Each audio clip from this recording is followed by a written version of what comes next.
queria abrir aí uma exceção para quem quiser fazer já pergunta, a gente já ia endereçando, porque o assunto ele é longo, ele é amplo, ele é complexo e a gente vai explorar bastante o assunto, mas para quem quiser fazer pergunta, já tiver alguma pergunta, a gente pode fazer uma conversa mais informal também para as pessoas, para vocês poderem se aproximar e a gente poder endereçar uma resposta mais prática, né? Porque, na realidade, é um assunto complexo que se torna simples na cabeça dessas pessoas que já têm experiência. Tá. Né? Então, acho que poderia começar, talvez, pelo Droander, falar um pouquinho, né, desse mercado, como é que está esse mercado do Under, quanto tempo tu está nele, por que tu escolheu este mercado. Eu acho que seria começar por aí. O que tu acha?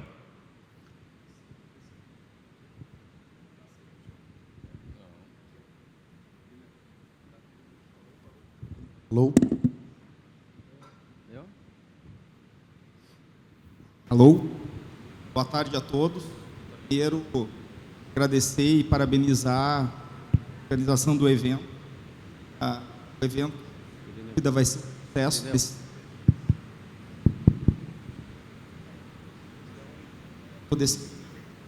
Estão me ouvindo? Então, meu nome é Droander Martins. Estou nesse segmento tem mais de 2 décadas, comecei no início dos anos 2000. Hoje, represento um grupo de empresas, as mais conhecidas são a IPv7 e a Visp Capital. Além de trabalhar no mercado de fusões e aquisições, nós também nos tornamos consolidadores, já é a 3ª empresa que nós compramos e consolidamos de 2017 para cá. Acreditamos muito no cenário, independente do governo, independente da economia. Eu acho que o nosso setor ele se provou, né, principalmente com a pandemia. Acho que foi até bom, falando economicamente para o setor, a gente acelerou alguns anos. Eu acredito que nas últimas semanas, aí, nos últimos dias, a gente tem escutado muitas coisas a respeito do que vai acontecer com o Brasil, muitos clientes falando que vão vender, que vão sair e tal, se tal ganhar, se tal perder. E eu, sinceramente, não acredito que o nosso setor ele vai ser tão afetado assim. Eu acho que, nesse momento de transição, talvez o mercado financeiro fique um pouco mais atento, né, até entender os planos, como vai ser. Mas, como eu costumo falar, ano que vem, muitos negócios que estão acontecendo nesse ano, eles serão formalizados. Então, há quem diga que esse ano o mercado está parado. Eu discordo totalmente dessa tese. Pelo contrário, as maiores negociações do setor, elas estão em andamento nesse ano. Então, muitos movimentos de fusão acontecendo, muitos grupos surgindo, muitos novos investidores, consolidadores estão vindo para o nosso mercado. Porém, são negócios de ciclo longo. Então, ano que vem, sem dúvida, a gente vai escutar muita coisa e vai se perguntar quando isso aconteceu. E a resposta é que isso estava acontecendo em 2022, quando a gente achou que o mercado estava parado. E, particularmente, dentro do mercado de fusões e aquisições, qual é a tua perspectiva, qual é a tua visão? É um bom momento para fazer uma fusão? A resposta é sempre depende. Depende de qual o business plan, qual a estratégia, né, do grupo que está tomando essa decisão. Eu olho com muitos bons olhos a questão da fusão. Eu acho que, se bem feita, se bem conduzida, se estruturada de maneira inteligente, baseado nas sinergias, ela gera muitos ganhos, né, para as empresas envolvidas, como se... o contrário também é verdadeiro. Se ela for mal conduzida, é uma tragédia geral, né? Então, sempre comparo a fusão com casamento. Então, tu tem que escolher muito bem com quem tu vai casar. E no casamento existe amor, né? Numa fusão são negócios. Então, é desafiador. Mas, respondendo a tua pergunta, Todeschini, eu vejo que é uma tendência para os pequenos e para os médios. Então, algumas tendências que estão bem claras para mim para o ano que vem. As fusões vão estar em alta. Redes neutras vão vir com tudo. E o turnkey, que é esse modelo de negócio que muitos de vocês devem estar acompanhando, onde os próprios fornecedores te dão uma carência e financiam o teu projeto aí em 48, 60 meses. Então eu vejo que não tem como fugir muito desses 3 pilares aí, dessas 3 tendências. Não sei se os amigos concordam. Eu só insisti um pouquinho contigo, porque o casamento ele tem a fase do namoro, né? Tem a fase da paixão e depois, efetivamente, o amor, que é o casamento, né? Qual é a fase mais complicada aí na questão da fusão e da aquisição, no teu entendimento? Porque tu disse que algumas vezes não dá certo, né? Foram as tuas palavras, né? Então explica para o pessoal um pouco, porque acho que o pessoal tem curiosidade de entender também por que pode não dar certo, não só como dá certo, né? E aí depois eu queria deixar para o Irineu também já abrir, e se quiser trazer algum caso também, falar um pouco sobre isso, da tua experiência também, Irineu. Pode ser? Eu não sei a experiência do Sandro e do Irineu Todeschini, mas o maior ponto que eu vejo que as fusões não dão certo é a questão do ego. Existe muita vaidade, então são seres humanos. Então, assim como no casamento, quando tu decide casar, tu tem que entender que tu não está mais sozinho, que tu não toma mais a decisão sozinho, que a tua autonomia depende de outra pessoa. Numa fusão, tu tem que entender que tu tem sócios. Então, existem melhores práticas, existem formas de tu fazer isso da maneira correta, mas o que a gente vê no nosso setor, que o pessoal chama de fusão, mas a gente chama de confusão, né? Acaba virando um ajuntamento, uma cooperativa, e quando começa da maneira errada, ele segue da maneira errada. Então, quanto é que vale o teu cliente? O meu cliente vale mais que o teu. Como o meu cliente vale mais que o teu? E aí começa aquela confusão, qual o nome que a gente vai usar? Então, às vezes, questões bem simples acabam não evoluindo um projeto que seria maravilhoso por questão de entendimento, de postura, de vaidade, de ego. Não sei se tu concorda, ele não. Total. Tem que ver qual é a distância aqui. Vamos lá. Sim, nós temos uma palestra, inclusive, chamada Fusão Sem Confusão, né, Sandra? Que começa exatamente por aí, tá? A Prosper tem 25 anos, com o nosso histórico de trabalho. A gente já fez muitas fusões em outros setores mais maduros, né, como indústria, comércio, ou mesmo outros tipos de serviços, né? E o grande desafio realmente é o que tu falou, é a comunhão de interesses, né? Talvez diferente do casamento aqui no Ocidente, né, que a gente tem essa coisa da paixão, do amor para casar, né? Lá no Oriente é um pouco diferente, né? Mas numa fusão a gente tem que ter uma comunhão de interesses. Por que fazer a fusão? É por sinergia, é por ocupação de espaço, é por crescimento, é para ficar quanto tempo casados, né? E quem sabe lá na frente fazer uma transação de venda. Então tudo isso tem que ser muito bem alinhado no início, né, da conversa. Uma outra coisa muito importante, né, e o Sandro, meu sócio, tem uma habilidade especial para isso, eu menos, né, mas que é de sentar com as pessoas e fazê-las entenderem não só esses aspectos, né, da comunhão, da sinergia, dos ganhos possíveis, como também qual o melhor papel que cada um pode desempenhar na nova sociedade. Porque isso é uma coisa muito bacana, né? Quantas vezes a gente vê um dono de provedor dizer, olha, eu adoro a área técnica, mas detesto a área administrativa financeira. E, no entanto, você tem outras pessoas, né, na outra empresa que o cara é muito bom na gestão, no administrativo e financeiro, outro no atendimento, outro no marketing. Enfim, então na fusão a gente consegue, como numa seleção, escalar melhor cada pessoa no seu lugar certo. Isso catapulta os interesses, catapulta a produtividade, diminui o estresse, bota o zagueiro na zaga, bota o centro médio no meio campo, o atacante na frente. Isso faz também com que a empresa possa desempenhar melhor.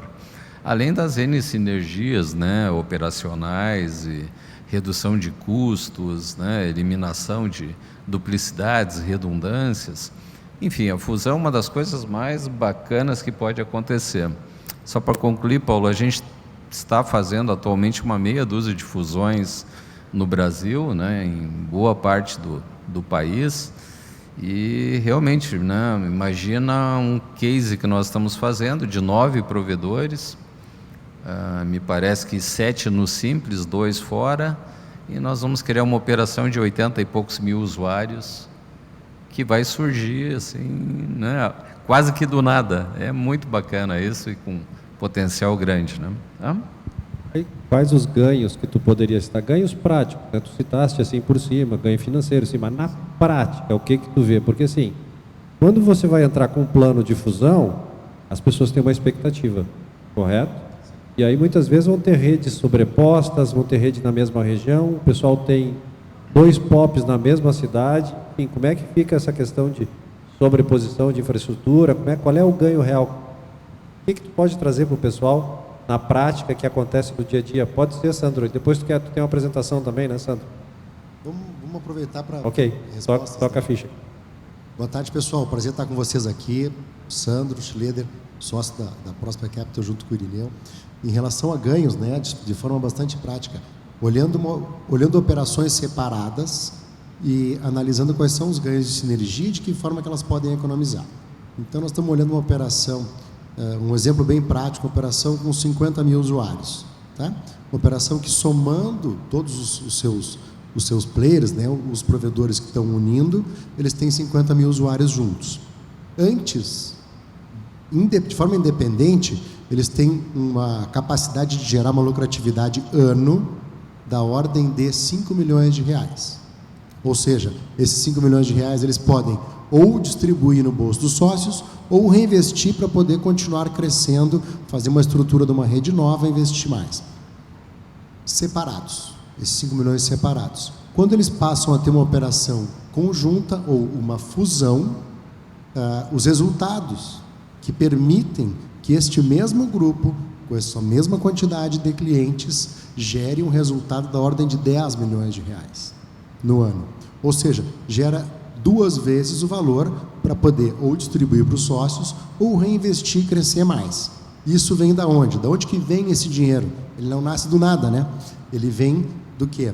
De redução de custos fixos, que são atividades que são feitas as mesmas atividades feitas em espaços diferentes, em empresas diferentes, o custo de link, estrutura de NOC, estrutura, de certa forma, ganho de escala com o fornecedor, ganho de escala em relação, principalmente uma ótica tributária, da qual a gente é especialista, melhorar a condição da relação da empresa com o governo, e tem uma afinidade de outras frentes aí que se destaca.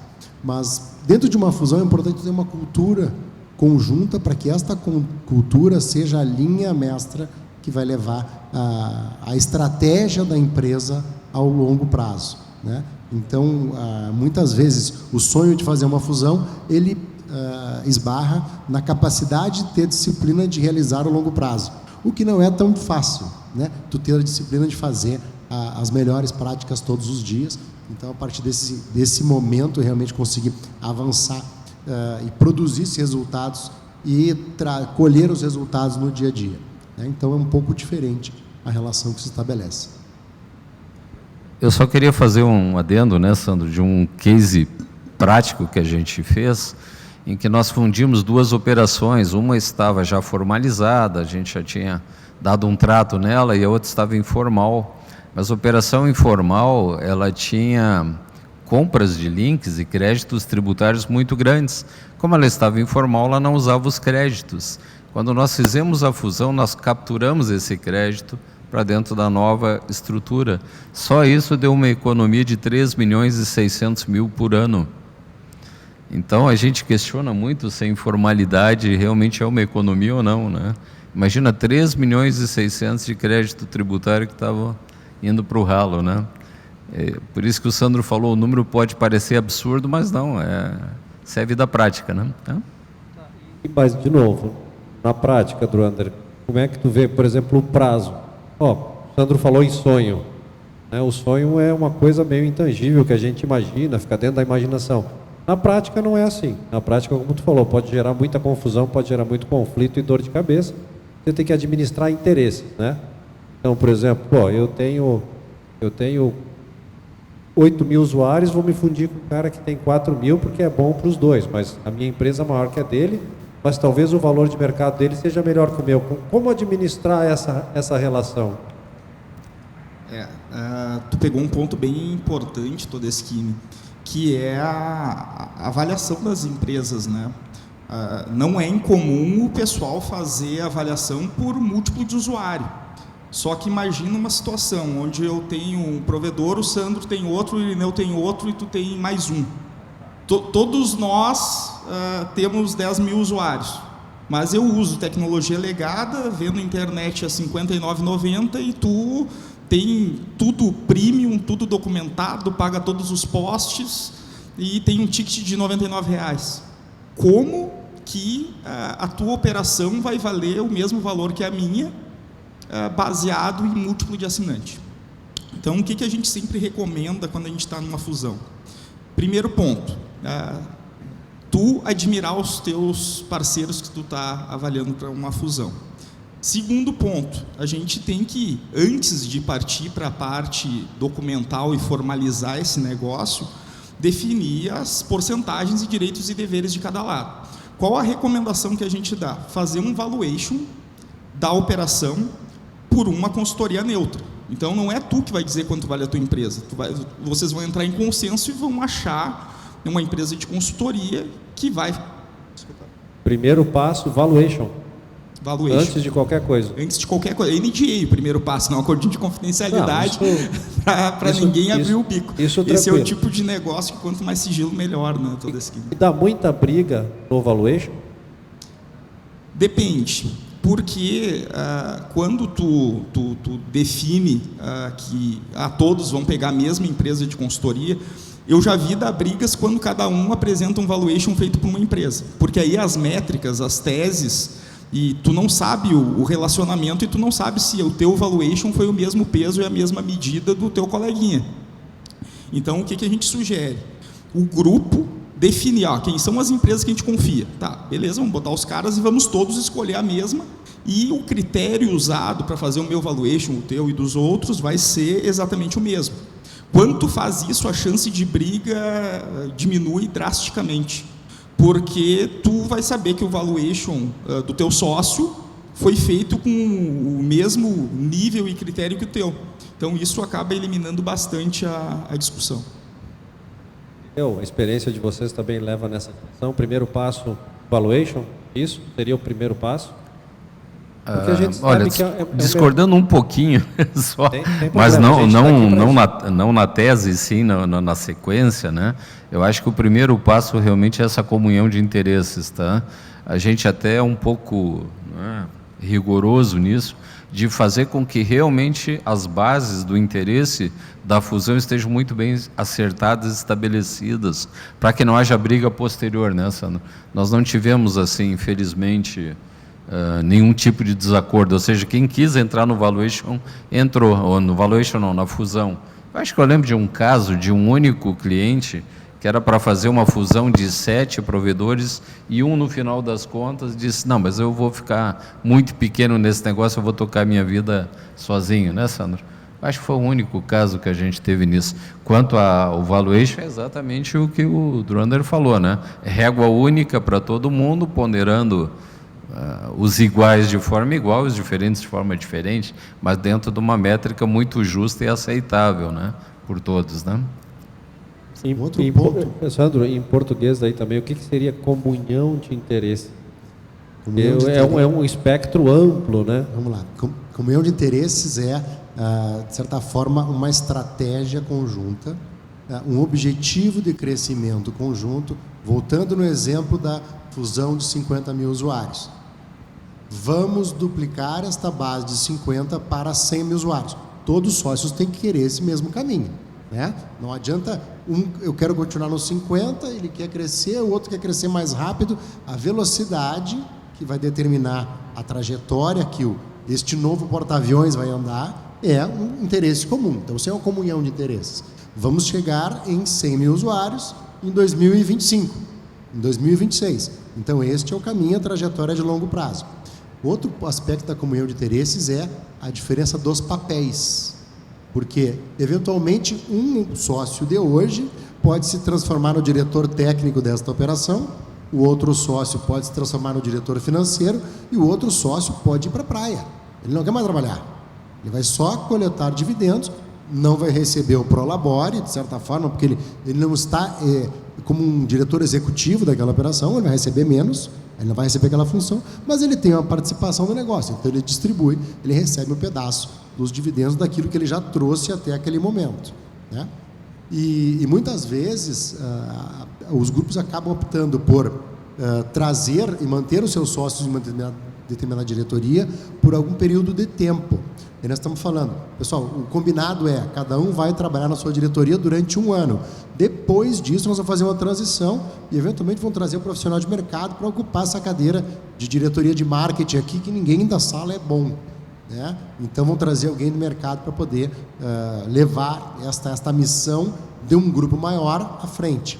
Porque, muitas vezes, tocar uma operação com um faturamento de 5 milhões ano, ela é bem diferente de tocar uma operação de faturamento de 60 milhões ano.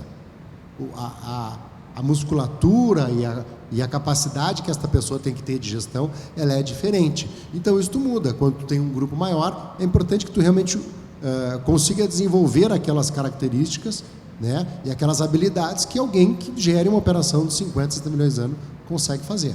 Então, este é um caminho de transição. Muitas vezes, acabam separando em papéis. O papel do sócio que vira investidor, o do sócio que também é um executivo e o sócio que, cara, eu quero a minha parte em dinheiro e estou indo embora e não vou mais ficar aqui, vou tocar outra coisa, né? Então, tem funções diferentes aí que acabam estabelecendo. Então, este é como é que eu vou dizer, o combinado dos interesses. Comunhão de interesses. A comunhão dos interesses passa por como que nós vamos tomar a nossa decisão. É a maioria de votos no conselho, no conselho cada voto é um peso, né? Ou é por participação societária. Então, essa é a forma como as coisas acabam, de certa forma, se decidindo, né? Esses são os acordos de comunhão, então, Sandro, é isso? O acordo de cotistas, o acordo de acionistas, né? O estatuto, como é que a empresa é gerida, de que maneira que ela vai performar ao longo do tempo, né? Se precisar fazer um aporte de capital, como é que faz? Todo mundo vai trazer dinheiro neste momento, mas eu não tenho, tu vai ter que buscar no banco, porque todo mundo vai aportar, porque senão vai perder participação. Esse tipo de combinação tem que ser feito antes do jogo iniciar, né? Então, esse é um caminho de construção estruturado num arcabouço de governança que permite que as relações sejam estabelecidas e de uma forma mais prática. Aquilo que é combinado não é caro, né? Então, acho que esse é o principal ponto, né? Quando a gente combina alguma coisa antes com os demais, é mais barato do que, cara, isso aqui a gente não pensou. E aí tem que decidir em cima da corrida, né? Acaba ficando mais caro decidir em cima da corrida. Então, a gente tem 2 modelos. No modelo tradicional, eu iniciei o meu negócio, eu sou o dono, eu mando, eu desmando, eu faço o que eu quero, eu compro, eu descompro, eu vendo, enfim, eu decido tudo.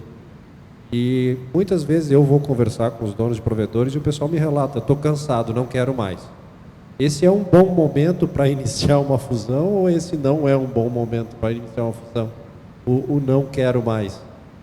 O melhor momento para pensar numa fusão é quando tu não precisa dela, né? Explica para a gente assim, Por que não precisa dela? Porque quando chega no tô cansado, o cara já está 3, 5, 10 anos sem tirar férias direito e é uma operação 24/7, todos os dias do ano, né? A internet não para. Nós estamos aqui, a internet está lá rolando, está lá o servidor, está lá a estrutura funcionando. Então, realmente, vai cansar, porque é uma atividade bastante intensa, né? Então, é melhor se preparar antes, no sentido de, cara, vale a pena tratar desse assunto? Vale, mas é melhor combinar antes, se organizar antes, do que precisar e não aguentar. Cara, não aguento mais fazer essa operação aqui, estou há tanto tempo trabalhando, já cansei disso, eu quero fazer outra coisa. É melhor se preparar para fazer, ou assumir uma diretoria única, ou, de certa forma, dividir o peso das decisões e as responsabilidades do dia a dia com um grupo maior de sócios, né? Que a decisão fica mais colegiada, fica mais rica na tomada de decisão. Então, acho que esse é um caminho mais maduro para que avance. Broander, o pessoal está sentado aqui, assistiu, gostou das ideias, entendeu. Quer começar hoje. Qual é o prazo de construção disso? Como é que é conduzido o processo? Fala um pouco mais sobre isso, até chegar no nível onde nós temos uma diretoria eleita, nós temos acordos de acionistas, está tudo uma maravilha, o céu é azul, né? Fala um pouco mais antes da fase da chuva ali e do vento. Vamos lá. Então, vamos pegar lá, desde do que o Sandro e o Irineu explicaram, né, do business plan da operação. Isso não é uma tarefa rápida, eu não sei, mas bota 1-2 meses só para ter essa discussão, às vezes mais, porque está todo mundo cuidando da sua operação, não tem agenda, junta todo mundo, formaliza a ata, todo mundo lê, relê, entra em acordo, concorda, não concorda, tá, vamos partir para o valuation agora, já que estamos em comum acordo, para saber quanto que é a cota de cada um. Valuation bota aí de 30 a 60 dias no mínimo para ficar pronto. Então, só essa brincadeira inicial, antes de partir para a fase contratual, a gente já perdeu aí de 4 a 6 meses. Fora o tempo que o pessoal conversa antes, né, e as reuniões preliminares ali, até sentar para a mesa e chamar alguma consultoria como as nossas. Feito isso, tem toda a parte contratual. Nem todo mundo faz, mas é muito indicado que se faça uma due diligence, uma auditoria técnica operacional. Porque eu posso estar numa fusão, eu posso estar mentindo. Porque tudo meu é maravilhoso. Quando vai lá olhar, não é tão maravilhoso assim. Como é que a gente vai fazer uma fusão sem conhecer a rede, o ambiente do outro lado? Então, assim como o valuation, o ideal é que uma empresa neutra faça uma auditoria, uma empresa de auditoria independente, audite e levante todos os pontos. Tem 2 vantagens nisso, para te saber quem tu está fundindo, conhecer, né, os passivos, as vantagens e desvantagens desse negócio, e essa própria auditoria, se bem conduzida, ela vai te gerar um relatório que vai ter um plano de ação e já vai direcionar as principais sinergias. Porque imagina, na auditoria eu uso um software, tu usa outro. Tá, qual software a gente vai usar? Então, a própria empresa de auditoria ela vai dizer, olha, quem usa o melhor software é o SandroNet. Então, recomendo que, pelo nível de maturidade da operação dele, todos adotem esse sistema.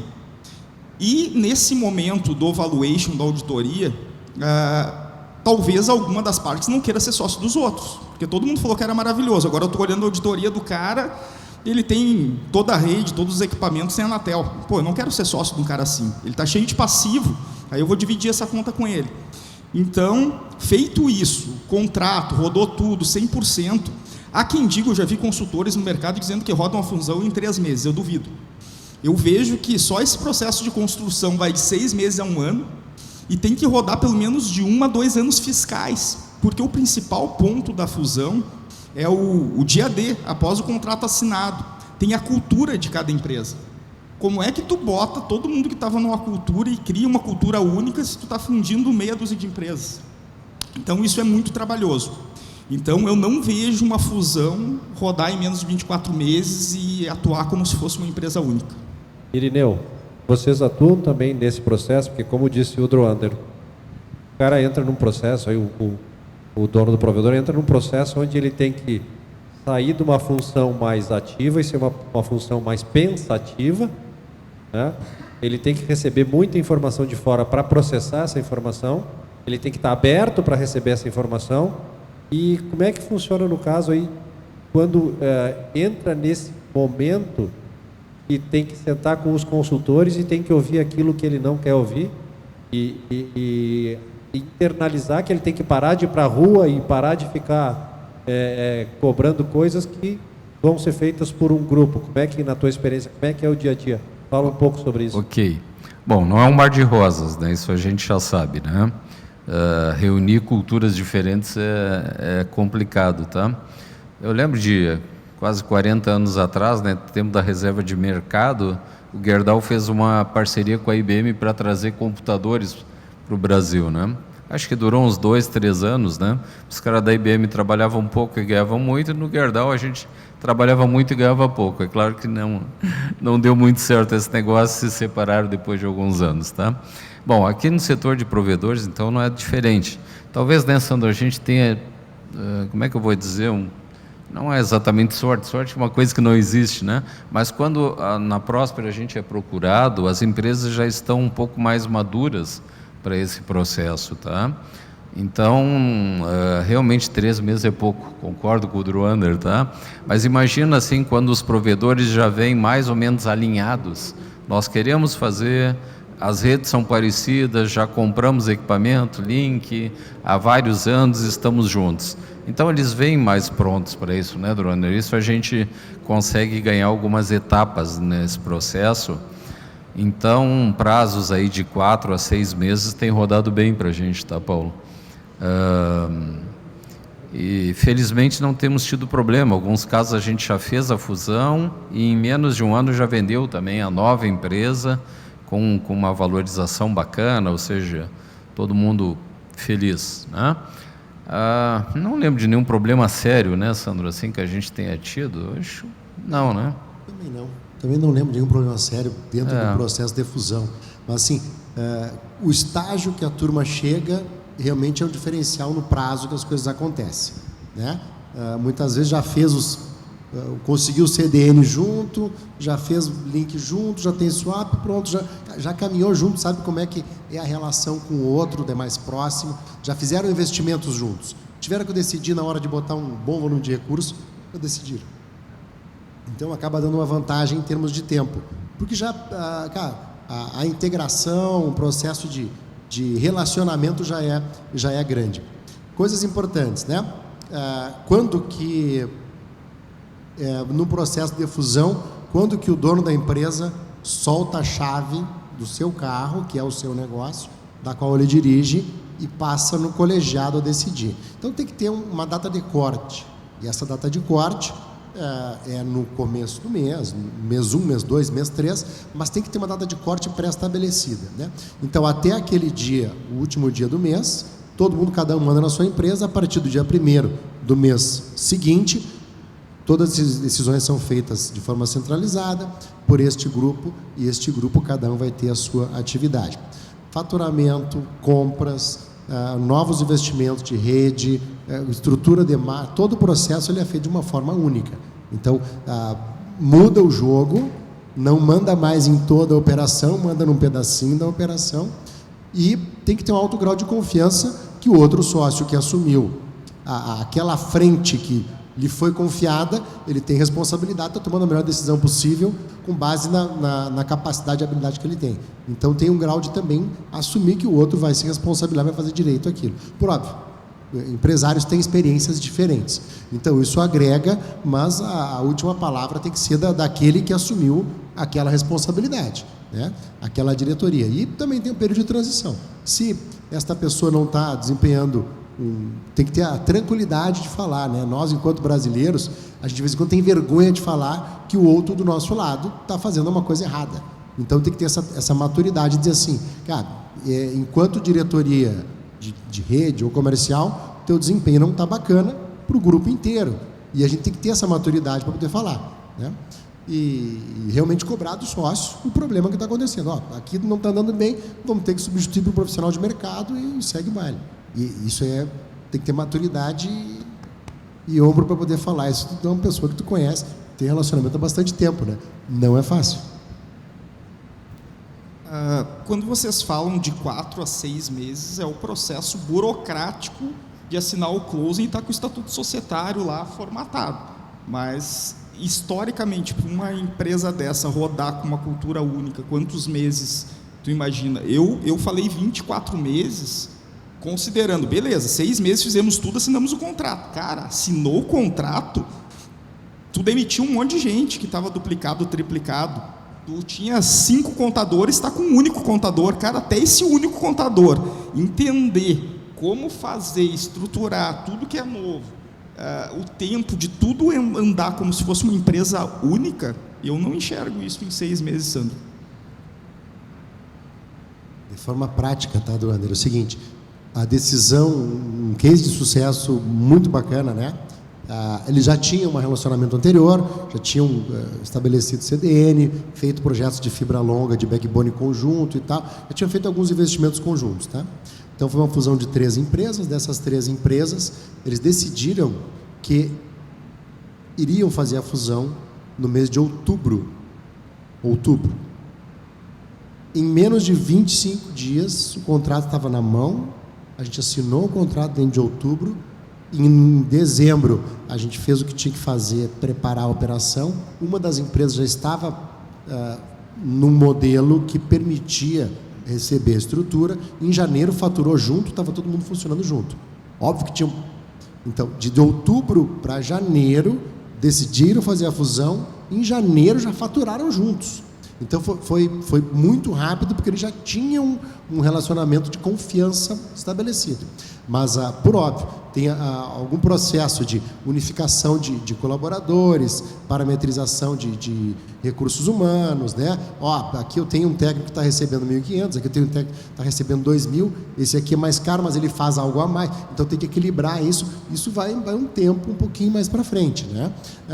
Estrutura de investimentos, como é que faz a estrutura de investimento, decisão de investimentos, já estava bem programado isso, mas via de regra, de outubro para janeiro faturaram juntos e operacionalizaram juntos. Tinha um caminho aí de avançar, né? Já tinha um conhecimento prévio das partes, o grau de confiança era alto, isso é uma vantagem bacana também, tá? Ou seja, o grau de maturidade das empresas é que define o processo, é isso? Quer falar, Druander?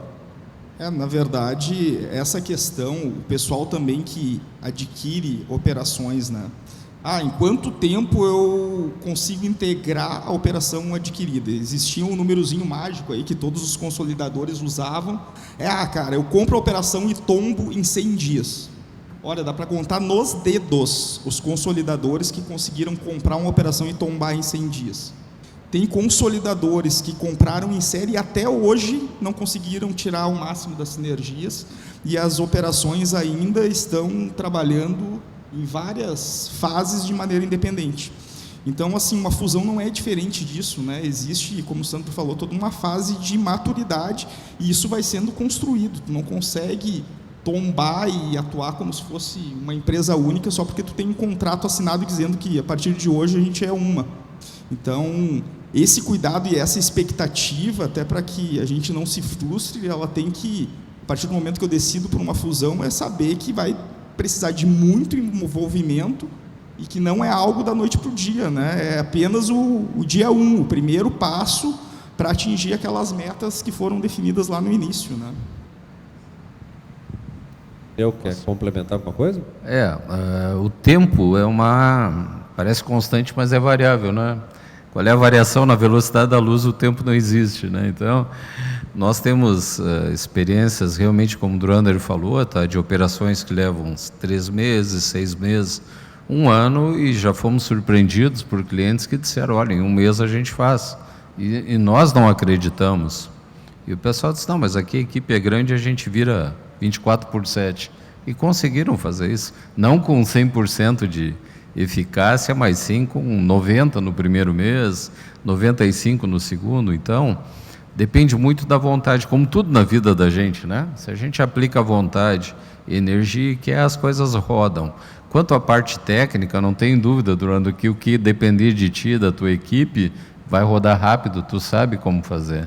Na Prosper também, a gente tem experiência, né? Faz bastante tempo que a gente faz isso, a técnica a gente consegue. Agora, a vontade é que é a grande variável, né, Paulo? E energia disponível. Quanto à integração, tu falou uma coisa bacana. Realmente, também tem prazos diferentes, né? E depende de muitas coisas, né? Aí nem sempre é só a vontade, né? Tem condições internas, externas, burocráticas. Você compra um negócio e depois vai ver na hora, no detalhe é outro. Então, são N coisas. Mas qual é a síntese disso, né, Paulo? Todo crescimento é doloroso, né? Na vida pessoal, profissional, empresarial. Agora, eu acho que o pior é não crescer, né? Quando o cara não faz uma fusão por medo, não faz uma aquisição por medo e não dá o próximo passo por medo, bom, aí a gente definha, né? Então, isso é a pior coisa, né?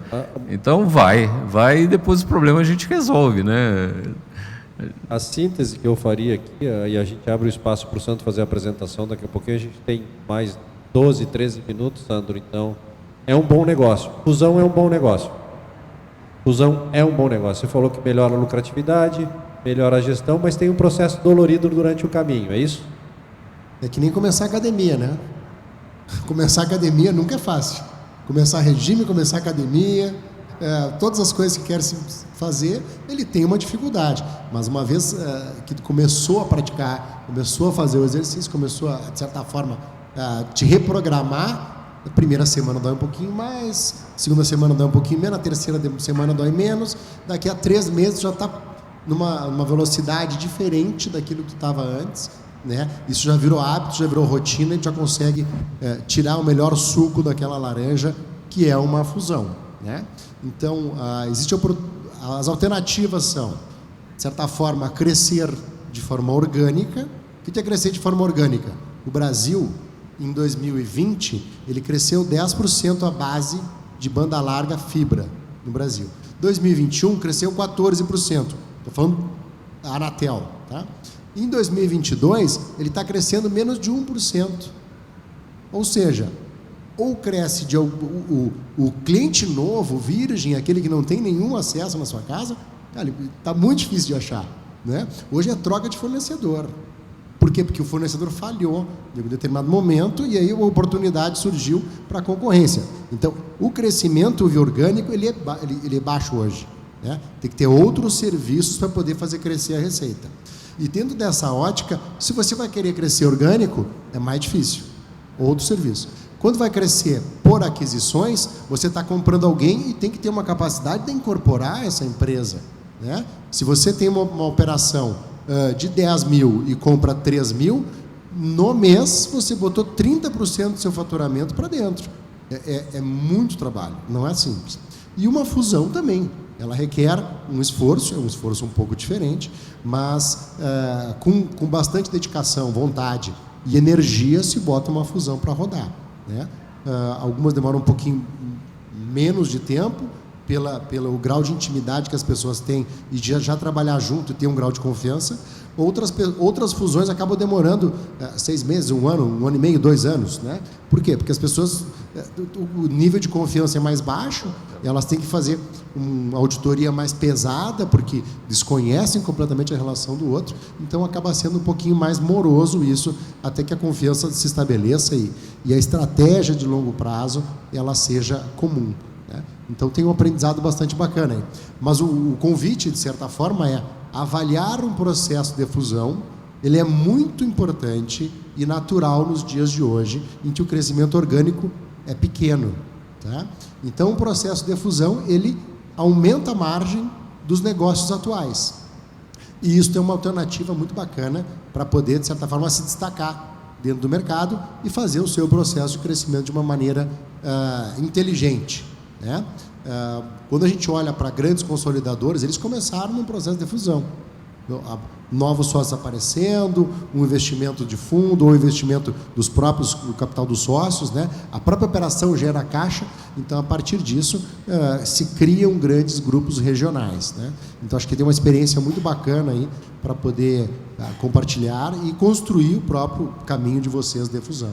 Acho que isso é bem interessante, sempre importante avaliar essa alternativa como uma alternativa bacana de gerar resultado. Ander, eu ouvi aqui competitividade, aumento de competitividade, aumento de lucratividade. Só ouvi coisas boas aqui. Poderia falar um pouco mais aí?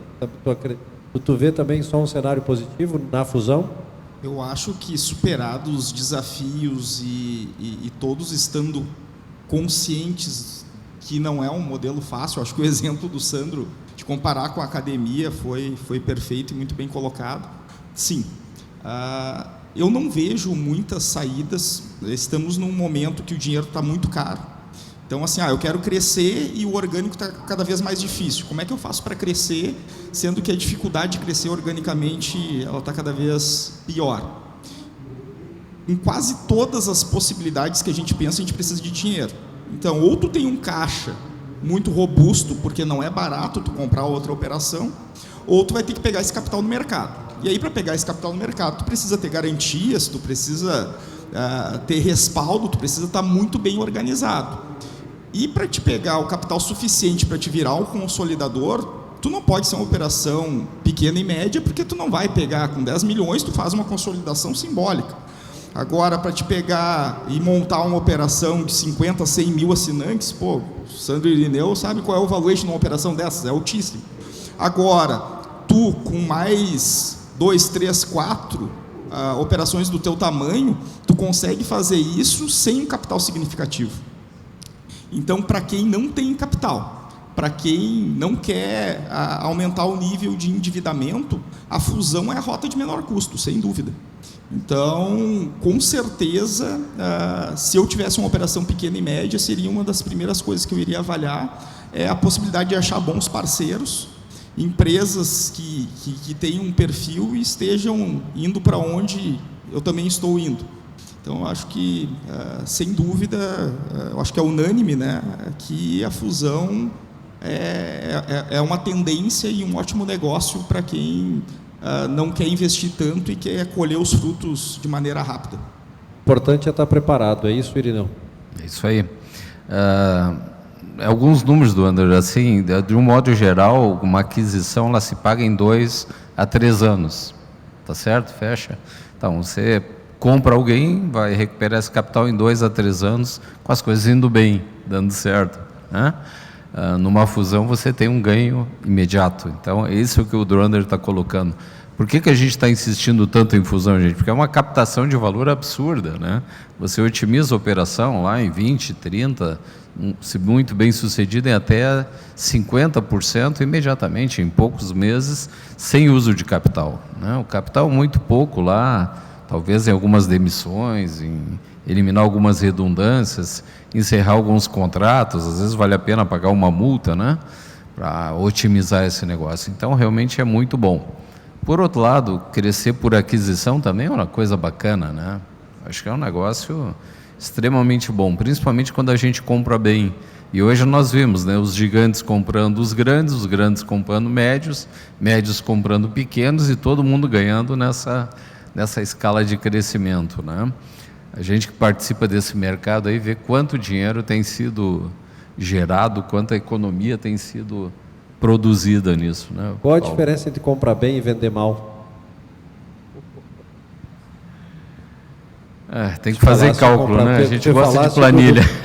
Mas existe o comprar bem e o vender mal. Quer dizer, tem gente que está sentado e pensa assim, será que eu estou vendendo bem? Acredito que seria o raciocínio. Vocês concordam comigo? Né? Porque ele fala, alguém está comprando bem, mas se alguém está comprando bem, alguém está vendendo mal. Essa é a regra do mercado. Nós queremos uma escalinha, tá na Prosper, né, Sandro? Quanto vale o meu provedor? Então ele começa lá em 10 múltiplos, 12, 15, à medida que o cara vai subindo do rádio para a fibra, da informalidade para a formalidade, né? E chegando aqueles números lá, todo mundo quer vender por 3 mil usuários, sei lá, 3.500, depende do ticket também, né? Da região, mas enfim, 20, 25, 28 vezes. Se o mercado estiver muito aquecido, 30 vezes, quem sabe, a operação for muito boa. Bem, isso é a forma certa de vender bem. Então, a gente tem que saber quanto é que eu valho, qual é o custo do meu capital e quanto que eu posso pagar para recuperar essa compra. Então, por exemplo, a gente vê muitos clientes nossos que valem mais de 20 múltiplos, né, 25 múltiplos, comprando clientes a 10, 12, 15. Então, isso é comprar bem e quem captar para vender bem. E quem quiser vender a 20, 25 múltiplos, o que tem que fazer? Tem que preparar a casa, né? Preparar a casa? Preparar a casa, tem que se organizar antes, tem que estar em dia, as contingências reduzidas, né? Porque tudo que é fora do livro, né? Fora da contabilidade, aumenta a contingência, a regularização de poste aumenta a contingência, a regularização de rede aumenta... O que é contingência, Sandro, na prática? Contingência é uma reserva que tu vai receber no fim do contrato, é isso? Normalmente no pagamento de uma transação, tu tem o valor da entrada à vista, tem algum grau de parcelamento e tem um pedacinho do dinheiro de todo esse negócio que fica lá no final, que é a última parcela que vai ser recebida pelo vendedor. Essa última parcela pode ser pequenininha, 2, 3, 5% do negócio, pode ser 10, pode ser 20, pode ser 30, pode ser 40% do negócio. Então, quanto maior for o nível de informalidade, maior vai ser a última parcela que você vai receber lá na ponta, 3, 4, 5 anos depois. Tá? Então, quando tu reduz a contingência, tu recebe antes o dinheiro. Mas, tentando voltar na pergunta do Paulo lá, o que é comprar bem e o que é vender mal? No dia que alguém faz uma transação e assina o documento, todas as partes estão felizes. Quem está comprando e quem está vendendo. Porque cada um tem uma expectativa diferente em relação ao que está por vir ali na frente. Então, tanto o comprador quanto o vendedor, naquele dia, eles estão fazendo o melhor negócio possível. Daqui a 2 dias ele pode dizer, que horror que eu fiz, que baita porcaria de negócio, vendi mal, né? Mas demora um pouquinho mais de tempo para ele se dar conta que fez uma venda ruim. Ou o comprador se dá conta que fez uma compra ruim, né? Mas no dia da transação, está todo mundo feliz, porque assinou o contrato. Exemplos de clientes que nós já vendemos, e eu fiz a mesma pergunta. No dia que, sabe quando pingou a TED grande na conta? Eu fiz, e aí, como é que está hoje? Aí ele disse assim para mim, cara, dia mais feliz da minha vida, né? Cara, pingou aquele montão de dinheiro na conta, pô, dia mais feliz da minha vida, estou tranquilaço, feliz da vida, né? E o outro, no mesmo dia, dia D, né? Dia que pingou o dinheiro na conta dele, e aí, o que te houve? Como é que tá para ti? Ele disse, cara, o dia mais triste da minha vida, estou com o bolso cheio de dinheiro, não sei o que eu vou fazer agora. Então a perspectiva dele era diferente, né? O dinheiro já estava resolvido, não era um problema para ele, o dinheiro, já tinha resolvido o dinheiro, mas ele queria fazer uma outra coisa. Cara, e hoje esse que disse que estava triste aquele dia, está felizão fazendo uma outra atividade bacana, numa função diferente. Ele saiu da cadeira de dono de provedor, ele está sentado numa outra cadeira fazendo outra coisa relacionada ao ecossistema. Ele está investindo em areia, como se diz, ou seja, está com o pé na beira da praia lá, fazendo, né, finalizando, Druander, um minuto e meio. Deixa por eu favor, responder a mesma pergunta. Porque responde a mesma pergunta e depois já encaminha, porque o nosso tempo está esgotado. Existe uma coisa, talvez a gente vá numa linha mais filosófica, né?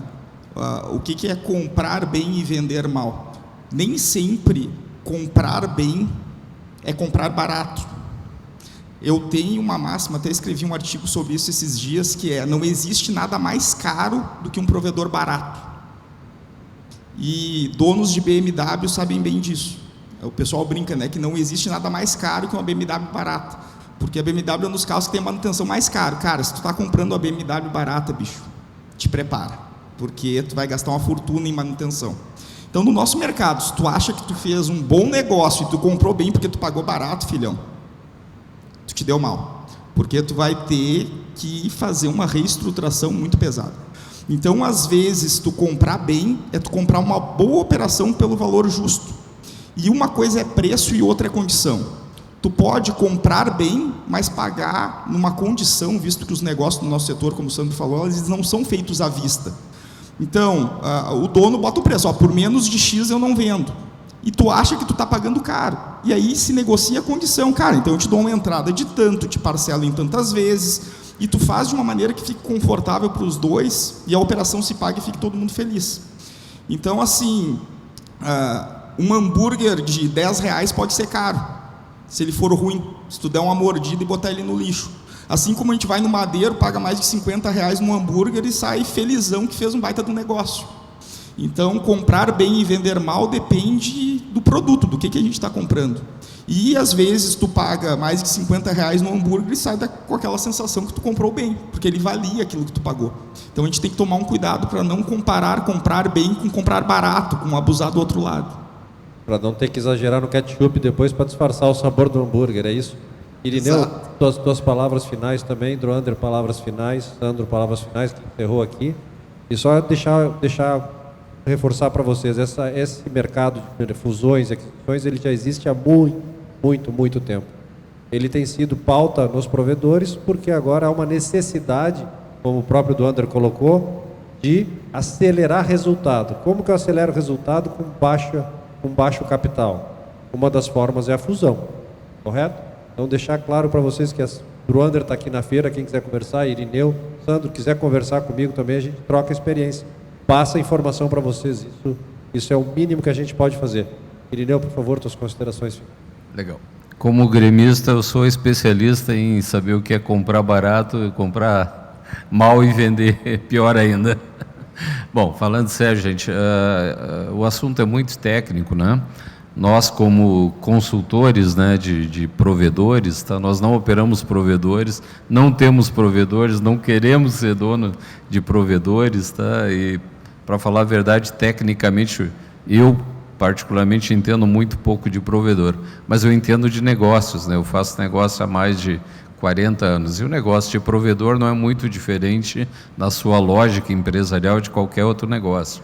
Então, quando forem fazer alguma operação dessa, procurem alguém da confiança de vocês, algum de nós ou outra empresa que possa assessorá-los naquilo que não é o domínio de vocês. Vocês conhecem muito bem provedor, sabem fazer, sabem operar bem, mas essas questões de gestão financeira, tributária, acordos, passivos, implicações, isso realmente é importante ter uma assessoria técnica, assim como quando a gente está com algum problema vai procurar um médico especialista, né? Então, isso sai muito barato contratar um especialista que pode ajudar, e muito caro ir numa aventura sem um especialista, né?